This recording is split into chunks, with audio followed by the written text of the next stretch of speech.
ball knocked loose. White dive on it. This is twice now the Celtics have been first to the floor. They try to save with Horford.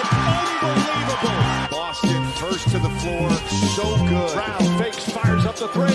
Bang! Tatum dives on the floor. Everybody dives. Jaylen Brown with the flush. Blocked by Porzingis. He's doing it all. Tatum spinning, driving, layup. Washington drives. Blocked by White. Oh, what a block from Derek White.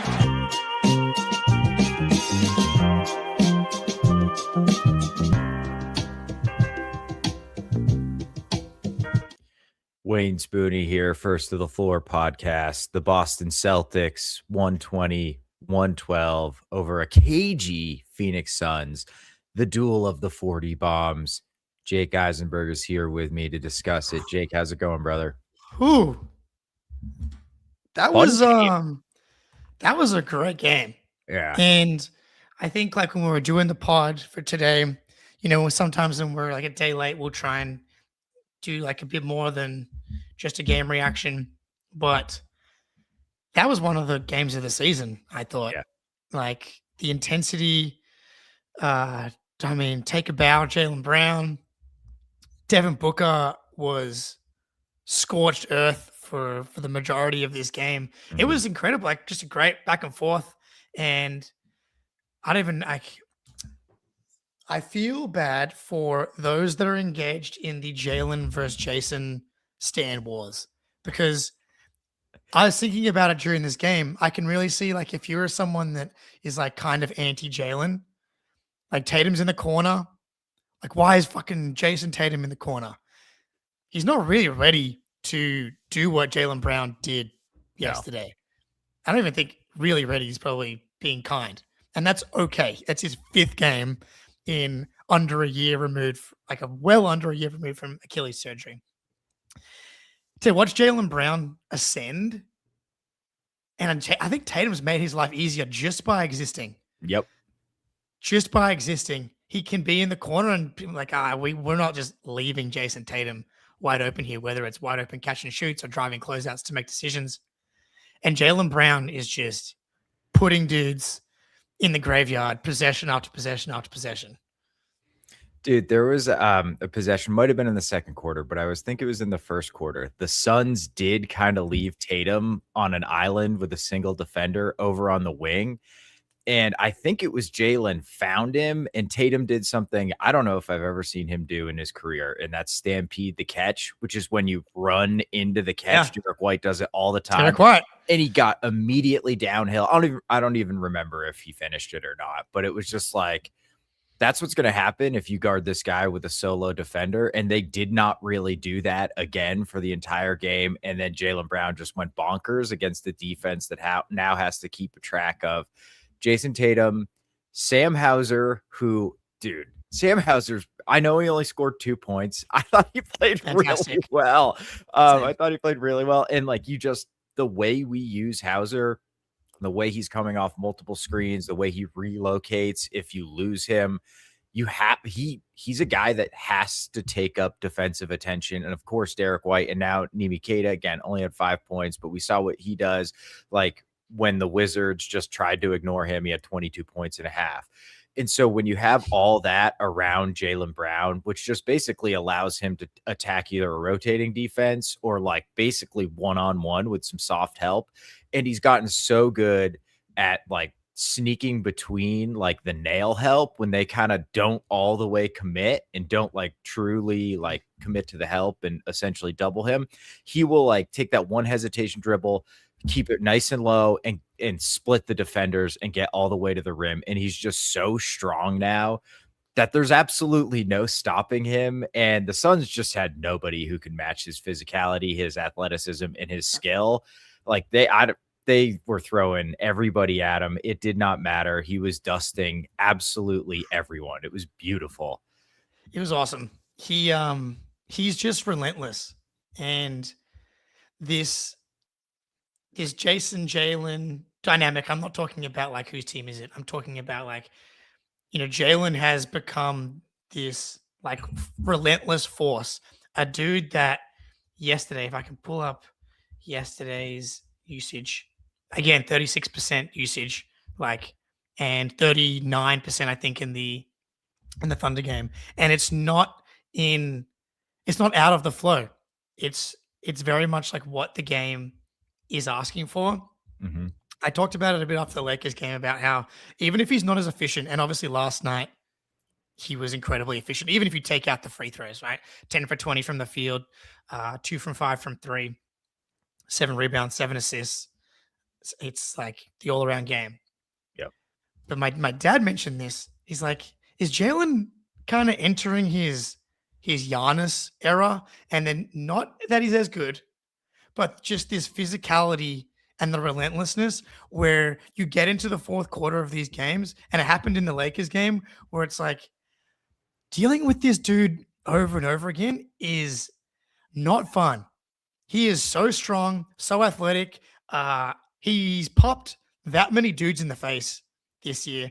Colin Gillespie copped it last night, and I can see how it's a little bit frustrating in that he is kind of leaning at times, but dudes are trying their hardest to like lean into Jaylen Brown because the only way to defend him, similar to Giannis, like there's two sides of the coin. He's running the H-back dive. Teams are like building this wall and like getting under him, and like you have no choice but to fight fire with fire to a degree.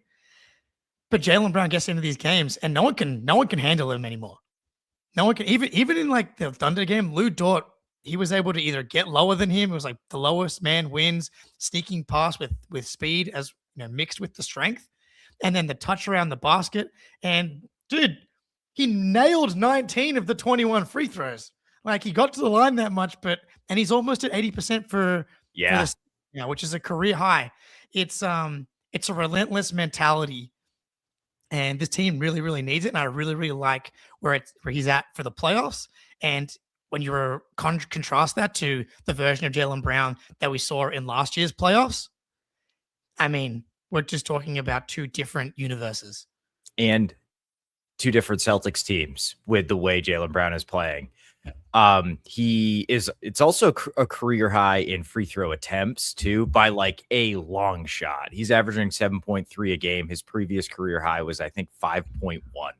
So part of that would be volume though, right? Like, yeah, sure. Yeah. So yeah, definitely a lot of it's volume. I mean, he's also a career high in field goal attempts. But still, like, it's nice that as the attempts have gone up, it's still the highest free throw rate by like a pretty comfortable margin.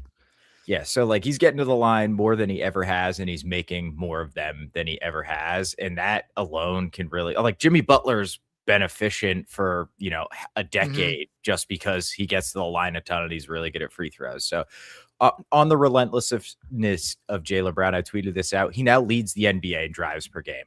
More than Shea, more than Denny, more than Cade Cunningham, more than Ja Morant, more than literally everybody. He gets to the rim more than all those guys. He took 10 shots within 9 feet last night, which is like a crazy number. Like getting down, especially when you account for all the times he was fouled within 9 feet. So his true shot attempts around the basket were probably close to 20, which is like a absurd number. And yeah, man, like it probably really sucks to guard him because his handle has improved.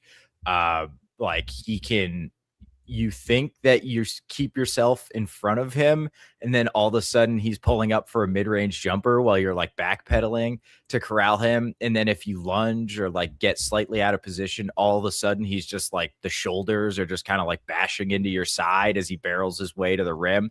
And the rim finishing has just been like ridiculously good this season too. So he's really turned it, and that doesn't even account for the fact that this is by far the best passing season of his career too. Like, yeah, by far.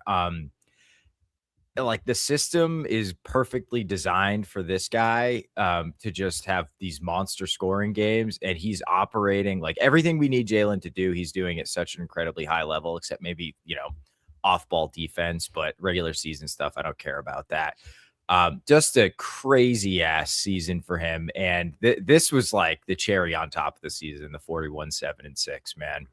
It's quite, Magnus Opus type performance. I can't go all the way to the top. Like when you talk about like game 2 of the OKC game. Yeah. Well, I was going to say like playoffs, like, but for this regular season, the OKC, and he was on the way in the Spurs game as well. Like, he is on a tear right now. Yeah. Has it coincided with Jayson Tatum's return? Kind of.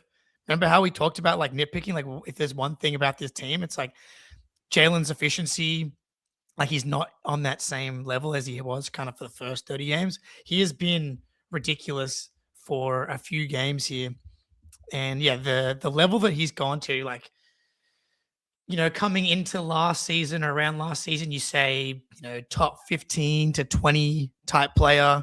Obviously has the capability to get to like finals MVP and like, as a lot of those guys do in like that top 15 range. He's comfortably in top 10 conversations, has an argument for first team All NBA.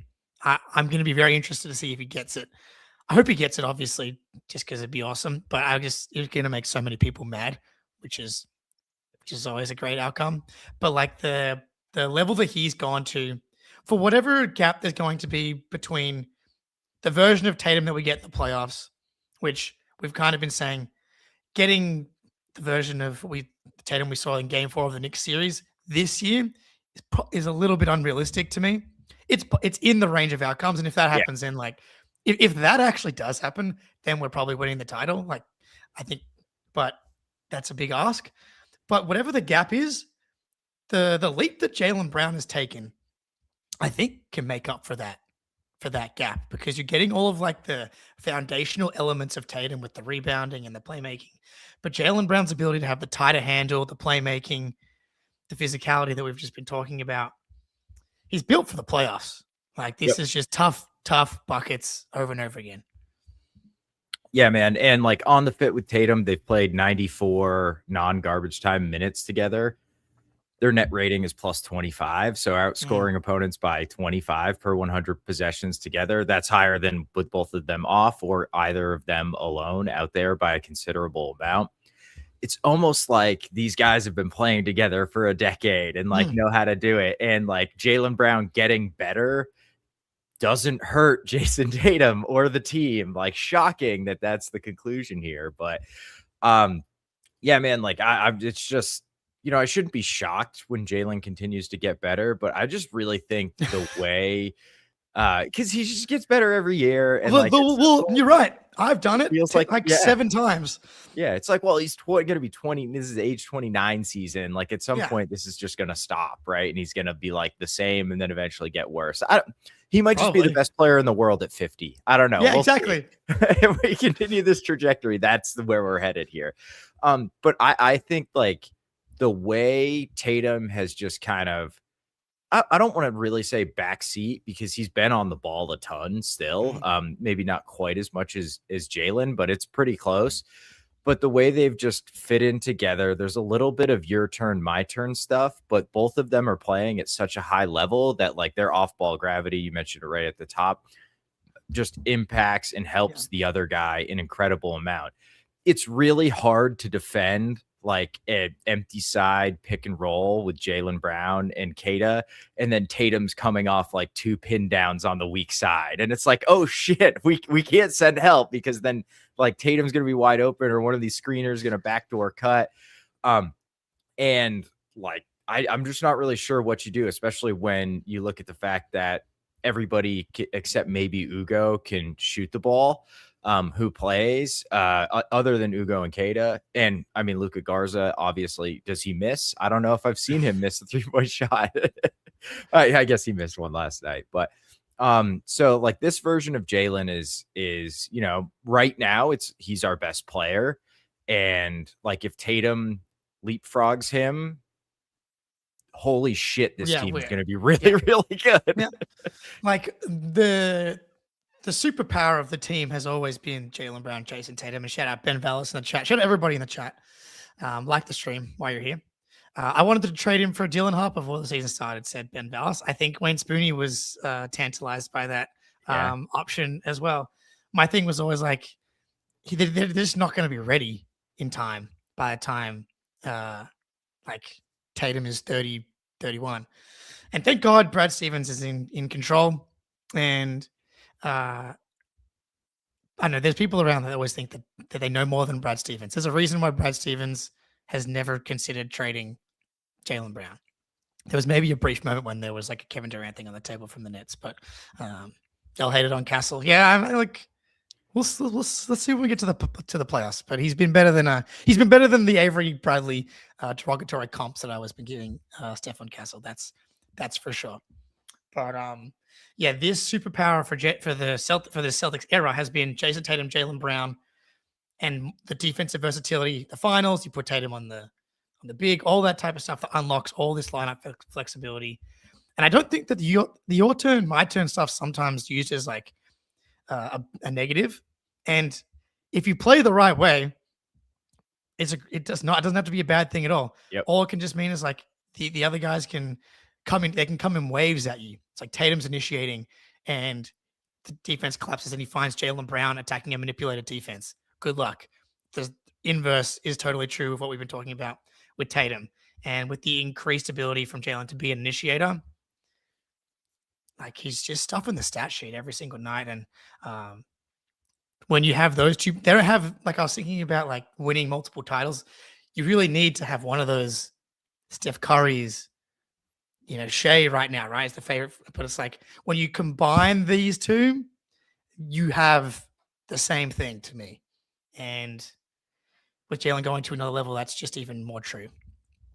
Yeah, man. And like the way Joe uses them both in all these variety of ways. Like there was one play, I think it was Derek. Jaylen was in the corner, kind of like out of the play, and Derek like came over to do a dribble handoff with him. And all night, the Suns were like getting high when they were off, like their off-ball defense. They were getting on top of the guy, trying to get in between him and the screener or him and the handoff guy.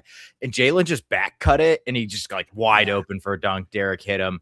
And then we did that again. I think it was Kata hit Hauser on a back cut again. And then like the Suns were like, shit. All right, well, we can't do this anymore. And like Jaylen just read that. And that is an example of a possession where he's like parked in the corner because it's Jayson Tatum's turn. But it's like a basketball court is not that big. Even if you are parked in the opposite corner, you are still very much in the play, especially in this offense and the way that Missoula wants these guys to play. Like we do a lot of cutting that the guy never gets the ball, but it's just cutting to open up space for other guys. And I've noticed both the Jays doing that a lot more this season. And so when you combine that with like they're cutting, they're setting screens, and they're on the ball a ton, and it's like, I think we got this covered. Oh, Peyton Pritchard's open. Shit, we're screwed. You know what I mean? It's like just so incredibly hard to guard. And then all of a sudden, like they've really, really figured out the defensive scheme. Like I was skeptical because I felt like at the beginning of the season, like all the overhelping, we weren't rotating on the backside. We were just like playing really aggressively and like hemorrhaging open threes and like layups and like hard drives at the rim.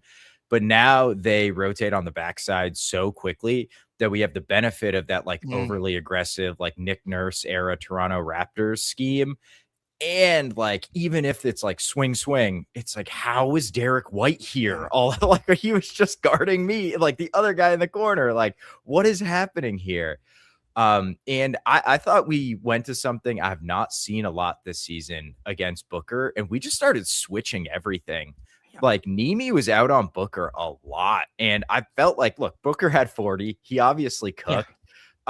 But it really just kind of like gummied up their offense entirely. And basically it was like Booker playing ISO the entire game. And it's like, go ahead and get yours. You had 7 turnovers. And it's like, if you want to just try to crack Kata off the dribble or take a step back, we're just going to live with those results. But like, basically nobody else is going to do anything unless you count like Jalen Green. But like Royce O'Neal, 6 points, Iguodaro, 4, Gillespie, 3, Malawach, 2, Grayson Allen, 13, Goodwin, 6. It's like, that's just no production from Haywood Highsmith kept them in the game, which was insane. Killer, man. The Heat. They always do it. Heat. You can never. Rasheer Fleming, I know we liked him in the draft. Yeah. Haven't been inspired by his minutes that he's been on the court against the Boston Celtics. No. But yeah, you're absolutely right. And the Celtics have done this for years. It feels like with when this happens, it's like, okay, you're gonna have to go for 50 to win this game. Are you going to have the juice at the end of the game? And in this example, they didn't. They also saved, like they were switching, and then all of a sudden, like the last few minutes of the game, they were doubling. Yep. And then they were doing the flying around, rotating that you're talking about. Double, get the ball out of his hands, some bad passes, and all of a sudden, easily recovered, throw it back to Booker. 6 seconds on the shot clock. Pritchard, another late double. It was just impossible. So it's like Goodwin hit a 3 with 4 minutes and 46 seconds to go to put the Suns back up by 4. And the game ends 120 to 112. They scored 2 points in the final 5 minutes. That's one of the biggest clamped, we're not letting you score stretches I've seen from them in a while. And I understand, like, this is not the most, advanced, versatile, talented offensive group, but they still had to do it, and they completely tightened the screws and ended up kind of winning that last 5 minutes very comfortably once they were off and running. And man, I thought the Garden, just like through the TV. Yeah. I know Rui was at the game last night. I wonder if he can confirm, but that was one of the loudest I've heard the Garden just through the TV in that fourth quarter when the Celtics were like kind of on that run. Jaylen had that steal, and then Tatum had the layup. Any kind of J to J action always results in like serious crowd pops. So Jaylen steal back to Tatum, and basically anytime Tatum does anything is kind of getting a crowd pop at the moment, which is a nice little Achilles post bump. But that moment, and then the Suns call a timeout as it gets cut to 1. I was like, holy smokes. The Garden is kind of rocking for what day was it? Like a Monday night? Yeah. It was crazy. Dude, I mean, like the Suns, I actually think have a pretty good crowd. Like I think basketball is pretty big in Phoenix. Obviously the lean years they weren't showing out, but from what I've seen, it looks like they have a pretty solid crowd. But like what the Wizards players when they come to Boston must just be like, oh my shit, God, man, I really want to like this is so much better than playing in Washington. No offense to Wizards fans, but I had the exact same thought when they came in. I was like, they must it's be so like, loud. Yeah, this is crazy. And like real quick, like Phoenix has the 14th best offense per cleaning. Yeah. It's not like they're like bad or anything like that. They're a very solid offensive team. It's actually their offense is very similar to our offense before Tatum came back, where it's like the one guy, Gillespie does sort of like his poor man's Derek White impression. And then they just kind of try and surround him with shooting and Jalen Green for some reason. So like they're a very solid offensive team. And I think to your point, Booker looked worn down by the end of that game. Like that Jalen's like steal, he just like, I think he got stood up by Pritchard, and then he just like turned around and it was like this highest, weakest left-handed dribble, and Jaylen just fucking pounced on it, and he all the way down at the other end. So yeah, it's when we go to that, like actually what I think is so impressive is the fact that Joe can just adjust these schemes on the fly, and the execution is just absolutely perfect no matter what we're doing. Switch everything, which is actually pretty easy to run on time. Like, oh, we're doubling the ball handler now, or trapping the ball handler. Everybody rotates on the backside. Bang, bang, bang, perfectly. Oh, we're going to just like heavy help, Miami Heat style. Okay. Help hard, hedge hard, stunt hard, get back to your guy. It's perfect. And if you don't get back to your guy, then you're like, okay, the dude from the corner's coming up to your guy and you're Xing to the corner guy. And it does not matter. It's all perfect now. And it took a long time to get there. But man, these last like 20 games or so, the defense has been crazy. Yeah. And that part was just not something that I thought was possible. Yeah. And everything's possible when Mazzulla, Brad Stevens, Jaylen Brown, Jayson Tatum are out there. And yeah, and it's like Jayson Tatum can come back in and fit seamlessly into that. Maybe we hit prize picks. Yep. And come back, talk a little Pritchard, a little Tatum. How is he looking? And maybe some Charles Bassey. Who knows? No, but yeah, there's prize picks time, baby. And Jaylen Brown more points. We weren't sure what it was going to look like with Tatum coming back, but he's still soaking up a ton of usage. So I think riding Jaylen when it comes to points, rebounds, assists at the moment, maybe turnovers as well. And Derek White's life has gotten a lot easier. All of a sudden, the 3-point shot looks like it's back. 21 points yesterday. Happy to ride Derek White more on points. And honestly, like Tatum's line has been kind of right in that 20 range. Going more is not the worst thing. At some point, he's going to knock down some threes. Like he's been getting up 8+. He's kind of just been knocking down a quarter of them so far. He had one go in and out last night, which would have been lovely to get him above into that 24-point range. Would have been quite sexy. It's coming, not to worry. But yeah, use code CLNS to get $50 instantly after you play your first $5 lineup. Download the app today. Use code CLNS to get $50 instantly after you play your first $5 lineup. It's good to be right. Prize Picks, it's fun. You know, if your Celtics are playing Washington, just gives you a little extra juice to the game, a little something to follow. Might have to go less on Alex Sarr and more on Kata anytime we play the Wizards. Unfortunately, my guy got cooked. But anyway, on Derek White real quick. Last 10 games, 37% from three, 59% true shooting. Like I trust Derek will bring it when the time comes. Yeah. And once he's really clicking, I mean, this team is just going to be absolutely impossible to guard. So anyway, where do you want to take it now, Jake? There's just one thing I just forgot to mention about Jaylen, and I've noticed it with Tatum as well. Getting downhill and then 2 feet, pump fake. And that's how we got to the line a ton last night. I think it was Trey on Twitter today. If Jaylen Brown kind of enters his, I kind of mentioned Giannis, but there's also Jimmy Butlery, where he forces his way down, and it's just like, in order to get contests up, you have to be early. And Jaylen Brown's bigger and stronger than Jimmy Butler, who's a big and strong guy. I love that little like development that's kind of popped up recently. Yeah, I'm looking at Derek White right now. It's the numbers are ticking in the right direction, which I love to see. I was just Tatum watch update on how things are tracking so far. So the minutes restriction has been moved to 32. So we went from 27 for 4 games. We got a rest day because they didn't want him to play the 4 games in 7 nights. Makes total sense. And now we've played 2 games in a row again. Not on the injury report for either. 32 minutes and 20 seconds. And this was a very different 32 minutes than the 32 minutes that he played in the Washington Wizards game. Yeah. So it's good to know that we can confirm that the minutes restriction has actually gone up and there was not a weird Washington Wizards exchange rate thing going on. I thought he looked gassed at times, which is to be expected.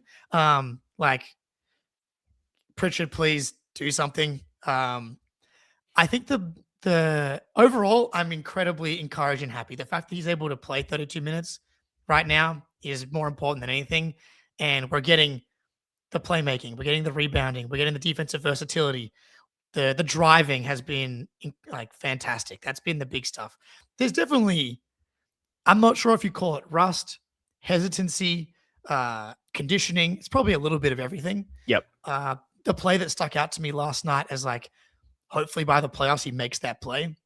I think it was Jalen Green cracked him off the dribble and he like recovered, but he was just like an inch or a split second off pinning it off the backboard. And like the old Tatum would have gotten that. Mm-hmm. And it's those sorts of plays. I think like defending switches in space, there's been a lot of good. And that part to me, I thought struggled a little bit last night. Again, not surprising that those types of things are going to take a little bit to get going. But yeah, I don't know if you're seeing a similar thing. Yeah, totally. I mean, I definitely think there's moments in the game where he's like, damn, like I can bring it on one end and I'm going to bring it defensively. And I just need other guys to make plays for me here on the offensive end. The jumper, it's not like totally going in right now. But when he's like gets a catch and shoot with his feet set, I feel like he's knocking those down. It looks really good. But look, he's averaging 28 and 4.5, which is like, for a guy who's missed 10 months of basketball, pretty damn good. Really impressed with him defensively. You're right. He's not at 100% right now. I think that's very obvious. But he's also like all the fears that we had about like, what's he going to look like when he gets back? It's been a lot better than I feared, and like right around where I hoped it would be, because I think where he's at right now, you can really see like a nice on ramp to him, maybe not peak Jayson Tatum, but like really finding it before the playoffs. The passing just immediately pops. Like he's just such a damn good passer.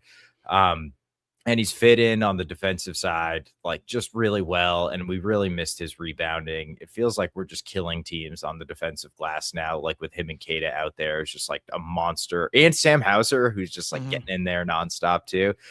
And he just like shores a lot of things up where it's like, man, it's just really valuable to have a 6'9" dude who can like handle the ball, get downhill. And I think if anything's going to come back, I think the rim finishing is really going to come back soon, because he's just missing a bunch of these layups. Like and that to me is probably rust more than anything.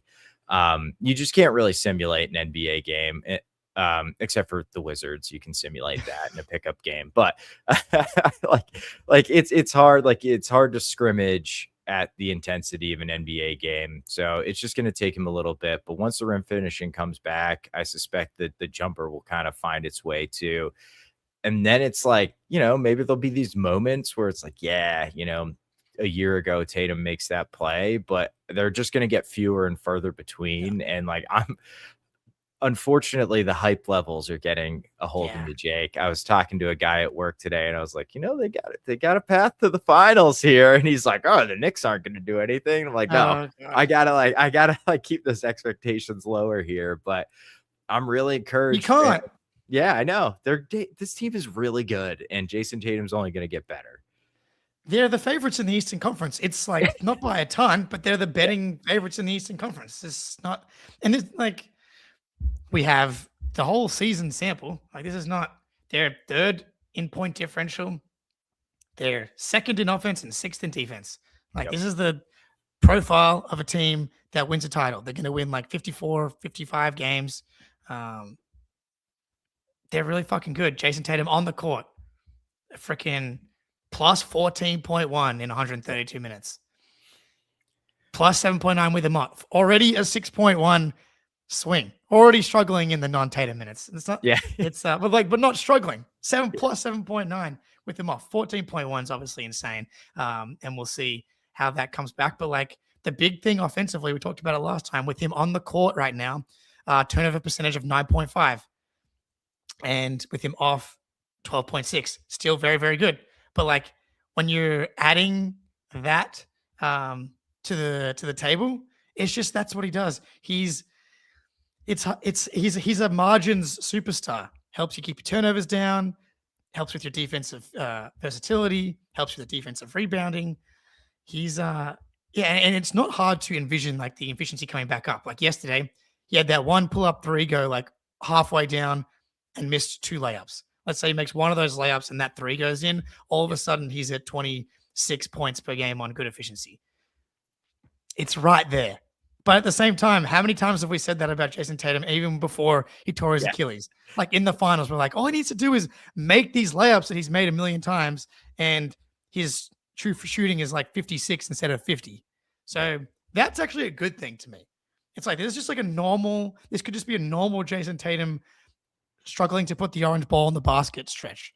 And once that flips, then holy shit, like the offensive rating with him on the court right now is 123 already. So, which would lead the league, by the way, easily.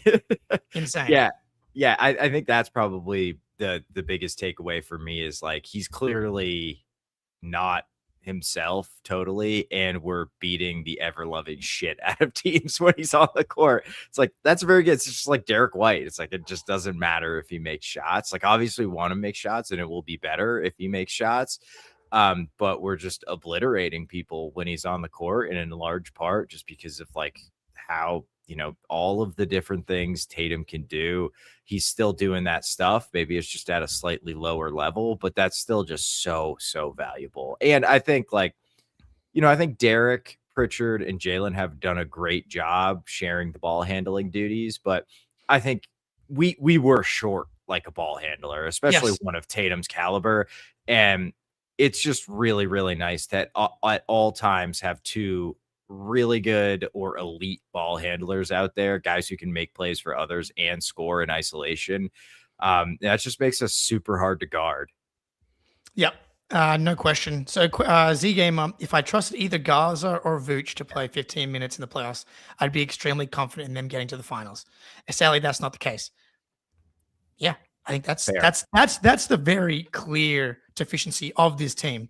And to that point, we saw it a little bit lately. Mhm. We saw it last night. We saw a small ball, and it's such a small sample, but it was Tatum, Jaylen, Hauser, Derek, Pritchard.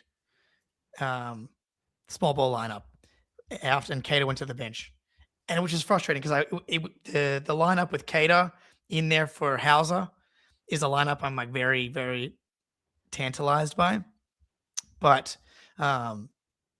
whether or not you think of it as Tatum, I mean, the lineup last night was Tatum at the 5. I don't necessarily love it from that perspective. I would like to see them, if they do it like that, I would like to see him put Ugo or Walsh. Honestly, Ugo, because he's just a beast on the boards. So if you go Jayson, Jaylen, Derek, Pritchard or Hauser, and then Ugo or whatever wing you want, even Baylor, like instead of Pritchard, I just Seagam, you've tried to gaslight me into liking Tatum small ball for years. We've seen probably less than 30 minutes of Tatum at the 5 ever. I'm not saying it's going to be successful, but Joe's like at least experimenting with it. And the question you have to ask yourself, Z Gamer, is do you like Tatum at the 5 less, or do you dislike Vooch or Gaza at the 5? Think of it as sorry, go ahead. It's just like, it's not about liking either of them, really. It's about matchup dependent. Can you buy yourself 5 minutes, play the opposing teams even? And with the offense last night, it did what it was supposed to do. It cooked, and it did what you would expect defensively. Devin Booker got straight to the rim. Like both things that you expect to happen with the small ball lineup happened. I think if you're going to go small, you got to add size to it. I think going like Hauser, Pritchard, Derek, Jaylen, Jayson is obviously offensively going to be tough, but I don't like the lack of size in that lineup. Yeah, to me, it's Derek, the Jays, Hauser or Baylor, and then Ugo at the 5. Like if Mitchell Robinson's not out there, I feel like you can get away with that lineup against the Knicks with Ugo just playing Cat.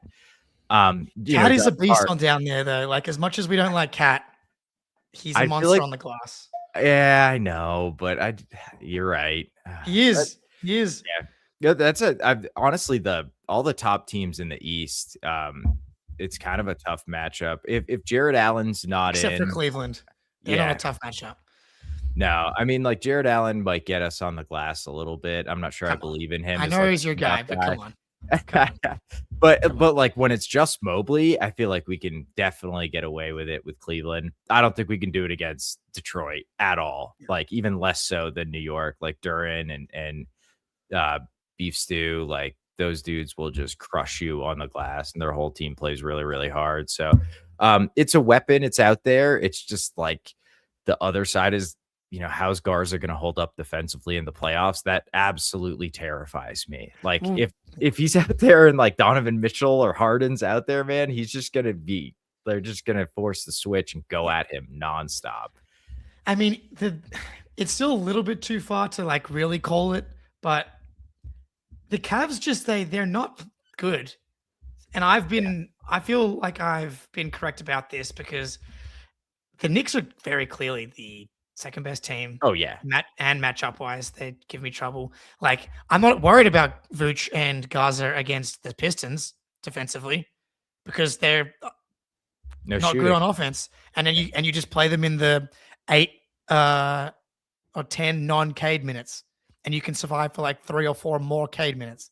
But right now, the Knicks have a 90% chance of being in the 2-3, and the Celtics have a 92% chance of being in the 2-3. It's like that's how it's lining up.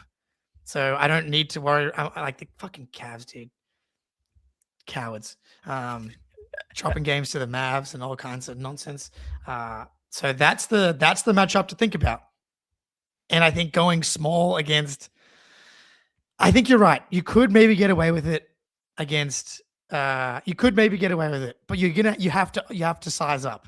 That Pritchard, Hauser, Derek, Jaylen, Jayson group is going to get completely ravaged on the glass, even if it's just Cat. And if you're Mike Brown, you just throw both Robinson and Cat out there if Missoula even attempts it, and maybe Missoula counters with Hacker Robinson. But it's not a real solution to me if you're Hacker Robinsoning.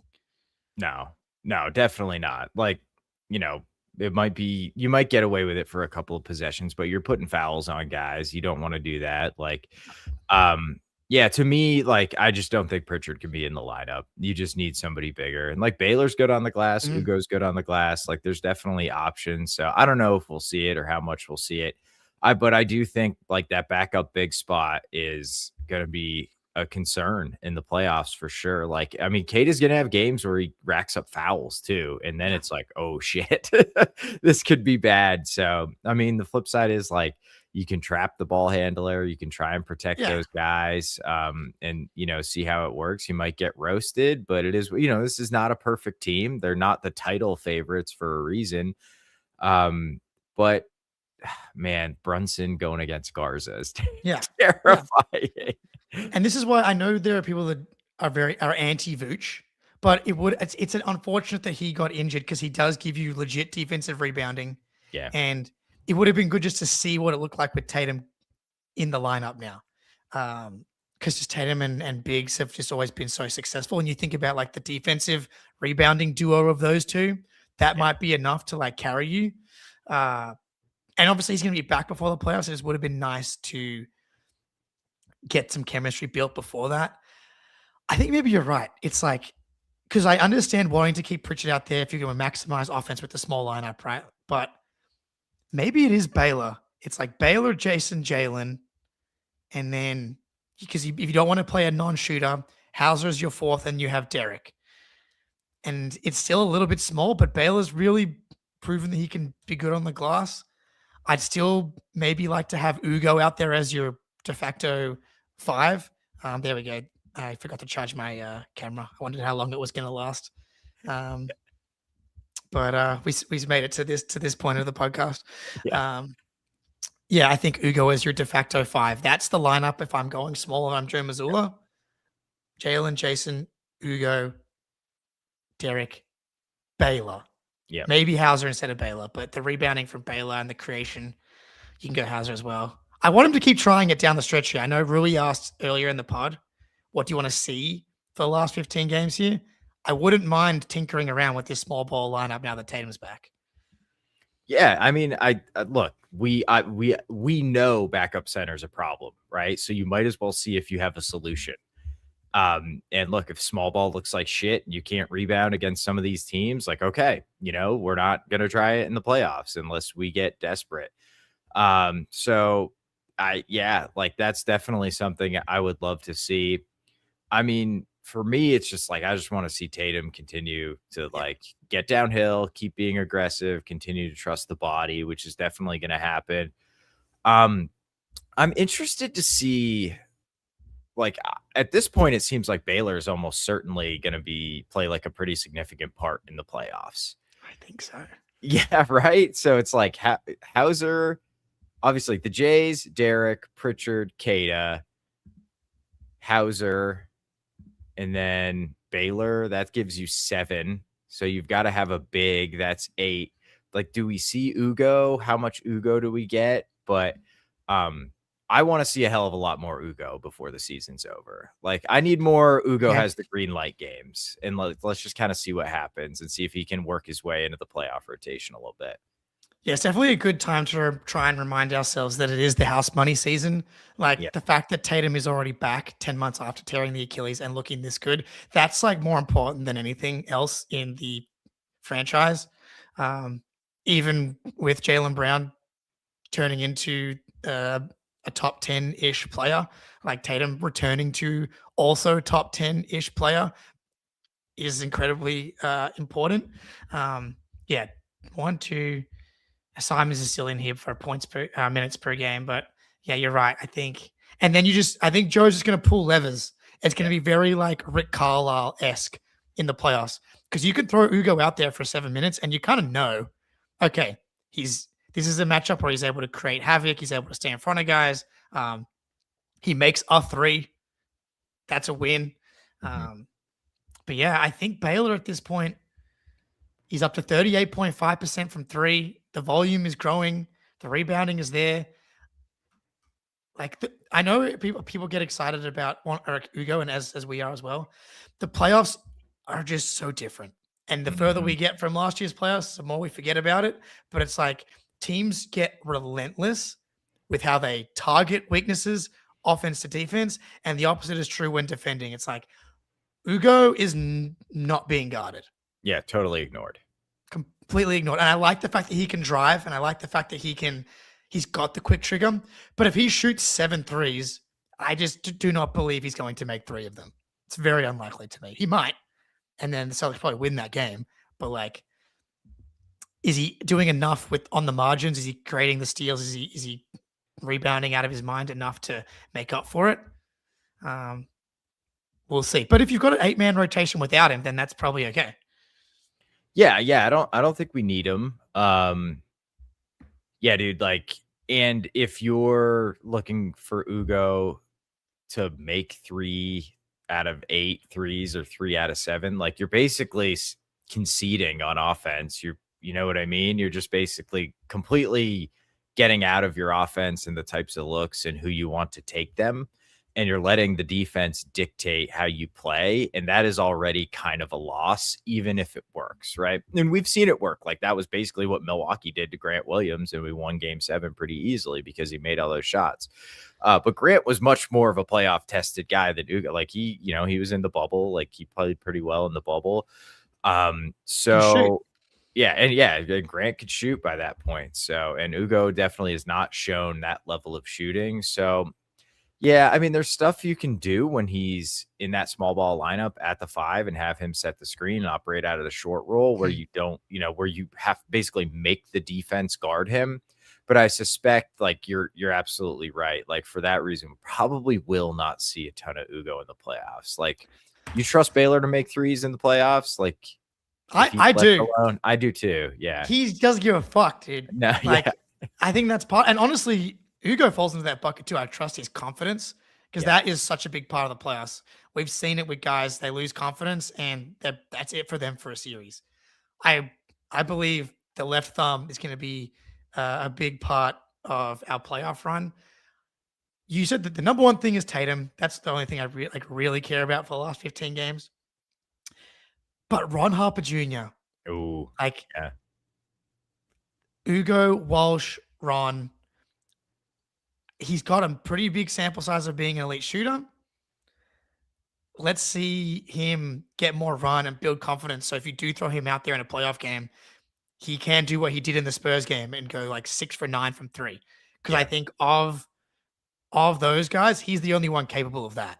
He's the only one capable of having a Grant Williams game. I think Baylor could too, because he won't be scared to shoot 17 threes if they're going to leave him wide open. I think he wouldn't be scared. He would love it. Yeah, he's like the greatest night of Baylor's life. He's like, hell yeah. His thumb's gonna like refracture on if he plays the Bucks in the playoffs. He's gonna wear the bandage off. Yeah. So Ron's the only other guy I think that's capable and willing to do something like that. It's like he's got the least. He maybe doesn't have the ceiling as Ugo does, but the shooting and like lack of weaknesses in the playoffs is just so important. Yeah, for sure. And I will say, like, love Ugo, love the intensity he plays with. When you're a guy who a lot of his value is derived from playing really hard, like that does kind of your effectiveness gets reduced in the playoffs because everyone plays harder in the playoffs. Like I think Ugo is one of those special type of hustle guys like McConnell and stuff, where even in the playoffs, he will stand out for how hard he plays. But it does get less effective with the intensity and how hard guys are playing increases around you. Yeah, man, I love Ron Harper. Like we definitely need to see more of him. I don't think we can convert him yet. I think we have to convert him on the last day of the season for tax reasons because he he doesn't get, his years of experience means he makes more than somebody like Shulga, who we just converted. So it's all goofy, but I suspect we will convert. I think we'd be crazy not to give him like a 2-year, like the Brad Stevens 2 years non-guaranteed deal. Please. I can't lose him. I'm in love. I'm in love. All right. Probably a good place to end it is the love affair with Ron Harper Jr. But incredible game from the Celtics. And yeah, we'll be back on Thursday, talk about the Warriors and probably some bigger picture stuff as well. But yeah, Spoonie, it's been a pleasure. As always. Everybody in the chat, lovely to be here on a day like today. Salute Jaylen Brown. Salute Jayson Tatum. Till next time, go Celtics.